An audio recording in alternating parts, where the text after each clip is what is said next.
డైరెక్ట్గా రిజిస్ట్రేషన్ ఆఫీస్కి వెళ్ళాలి. అక్కడ డైరెక్ట్గా ఎవరైతే ప్రాపర్టీ ఓనర్ ఉన్నారో సెల్లరు రావాలి, మీరు బయ్యర్ పార్టీగా ఉన్నప్పుడు మీరు వెళ్ళాలి.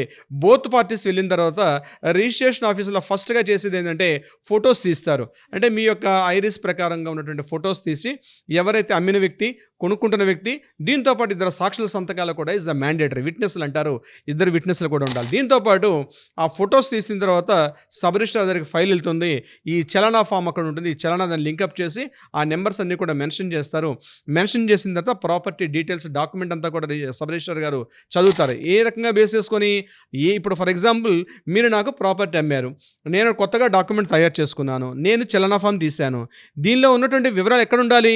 మీరు ఇచ్చినటువంటి డాక్యుమెంట్లో ఉన్న వివరాలతోటి రెండు కూడా టాలీ అవ్వాలి.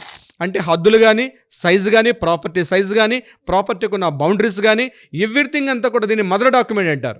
మీ మదర్ డాక్యుమెంట్తో మీ డాక్యుమెంట్లో ఉన్నటువంటి వివరాలు, నేను ఈరోజు చేసుకున్న డాక్యుమెంట్ వివరాలన్నీ కూడా క్రాస్ చెక్ చేసుకోవాలి. అక్కడ క్లియర్గా ప్రతి ఈచ్ అండ్ ఎవ్రీ కూడా. అదేవిధంగా ల్యాండ్ ఎక్కడుంది, ఏ మండలం కిందకు వస్తుంది, ఏ విలేజ్ కిందకు వస్తుంది, ఏ సర్వే నెంబర్ కింద. Survey number is the most important. Survey నెంబర్లో కొన్నిసార్లు సబ్ క్లాస్ ఉంటాయి. ఫర్ ఎగ్జాంపుల్ ఒక 220 సర్వే నెంబర్ ఉందనుకోండి, 220 sub class A oblique B oblique P oblique ఇట్లా ఉంటాయి. మదర్ డాక్యుమెంట్లో ఏదైతే సర్వే నెంబర్స్ ఉంటాయో అదే సర్వే నెంబర్స్ని ఇక్కడ కూడా మెన్షన్ చేసుకొని యాస్టీస్ డాక్యుమెంట్ పక్క అనుకున్నప్పుడే సబ్ రిజిస్టర్ ఆఫీస్కి వెళ్ళండి.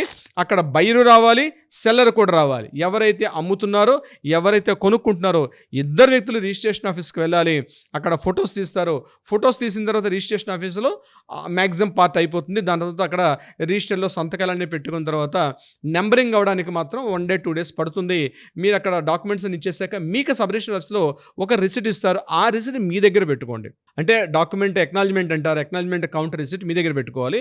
అక్కడ ఎవరికి కూడా ₹1 పే చేయాల్సిన అవసరం లేదు.